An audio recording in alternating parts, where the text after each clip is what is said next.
Conspiracy theorists are claiming that the recent string of mass shootings did not actually happen and were merely a fabrication of the corporate-controlled media as an attempt to frighten the public into action. Now, it may be true that gun sales have started to dip after the massive buying surge that happened mid-pandemic. And it is certainly true that weapons manufacturers see a huge spike in profits after every major shooting, especially the ones involving children, since people tend to panic buy and stockpile firearms whenever the National Rifle Association pays its sympathetic media outlets to ratchet up propaganda stating that the governments are gonna come and take your guns, so you better go out and get them while they're hot. Now, I know the NRA is pretty shady, but there's no reason to believe that they would actually, what's that? Just a second. Oh, that's not what the conspiracy theorists are saying. Well, what are they saying? Oh, they think the shootings are being faked, but by the government, so then the government would have an excuse to come and forcibly take their guns. Right, and then those same people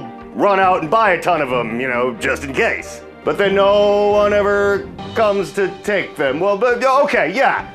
Right. So, yes, that is just the NRA's propaganda working as it is intended to, as it has for the last 50 years. Okay, well, that's not really news then, is it?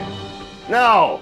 Well, it is dumb. Yeah, well, you got me there. Anyways, the NRA is unveiling a new multi-million-dollar PR campaign that it claims should help curb unnecessary violence. They call it the Safety Circle, where we not only arm teachers, but also bus drivers, doctors, nurses, firemen, very small children, and some larger primates. When everyone not only has a gun, but also has several guns pointed at them at all times, people will think twice before pulling that trigger. When a correspondent asked if that includes arming communities of color, an NRA spokesman said that trick questions like that are not covered under free speech, but this shit totally is, at which point he pulled out a Glock and shot him in the face.